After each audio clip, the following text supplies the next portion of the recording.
Greetings. This is the Heckman's Artificers. Today's log is I am going to talk about how I'm potentially thinking of modifying my wristband. So this is my wristband, or as my wife has lovingly called it, the Triple G, short for Go-Go Gadget.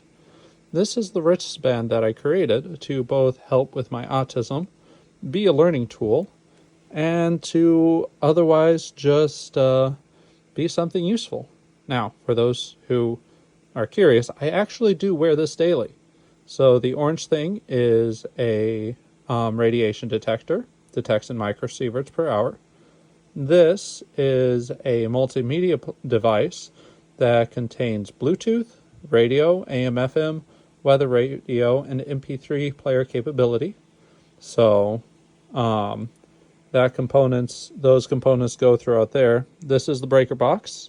Here is an additional switch that gives additional power to the radiation detector if need be.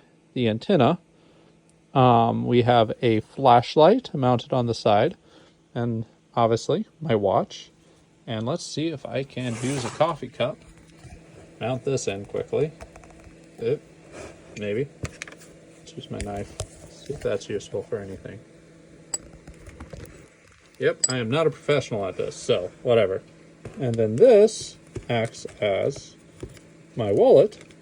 So anytime I'm out and about, I'm wearing this because you kind of need to have your driver's license on you while you are driving. So that just goes like that. That just goes like that. So this is all built to facilitate and to add functionality to my watch, which is saying apparently I've stood up today. Congratulations. Which adds functionality to my watch, which I traditionally don't have. Like, I cannot add my entire wallet to my watch. The flashlight on this thing sucks. I've often wanted it to have a radio, and let's just face it, a radiation detector is cool, and interestingly enough, this thing has gone off in places I would least expect it. So again, it is microsieverts per hour, but let's just say if you go to the dentist, you very quickly find out whether they're using a cheap x-ray or if their x-ray they got as decent shielding. Because this thing has alarmed multiple times at the dentist when they've used the thing. So, also interestingly enough, in high altitude flights, this thing will also alarm. I have it set to 1 to 5 microsieverts per hour.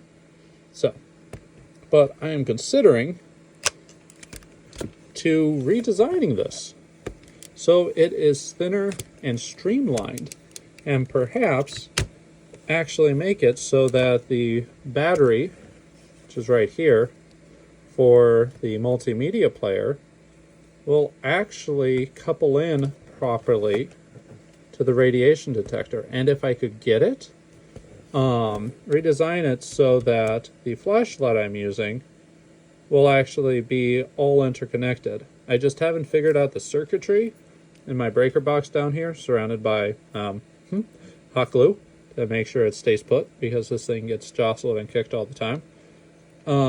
I'd like to interconnect everything, because this thing right here was originally designed to plug in and charge the entire apparatus. Ever since I added a mini B-board, which is in the breaker box right here,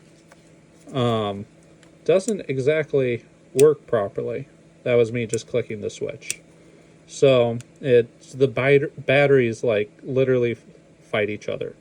I'm not an electrician. I don't quite know exactly what's going on. If anybody wants to tell me what I need to do, the only other thing I can think is to get one of those diodes that act as a one-way. But yeah, I'm thinking, I've worn this for a couple of months now, and I'm thinking there's ways I can streamline this. So those are my thoughts. So yeah, right now I do need to reinforce that, because again, I do actively wear this thing, and I don't want this thing to break off. It's just clipped in, just because the way to charge it is just so, it's a pain in the neck. Yeah, So I'm thinking I might redesign this, and in redesigning it, I might actually try to make a video series to show everybody what I do. Because right now, just in the background, I've been working this. I've been working on an advanced electric generator with hopefully double the traditional flux, magnetic flux, and an exoskeleton suit, which I had my brother, who's a mechanical engineer, check my math. If I get it right, should have a lift assist capacity overall of about a ton. So, which isn't that bad considering that it's doing all of its lifting with no electric, hydraulic, or any other powered source. So, yeah, we shall see. And admittedly, I've just been laid off, so I'm doing all this in the background, just try to keep myself sane while job hunting. We'll see if this video ever gets posted, or if I end up getting a job and suddenly don't have time to do this. We shall see. Anyways, it is 12/8/2024, and that's about it for the day. Cheers.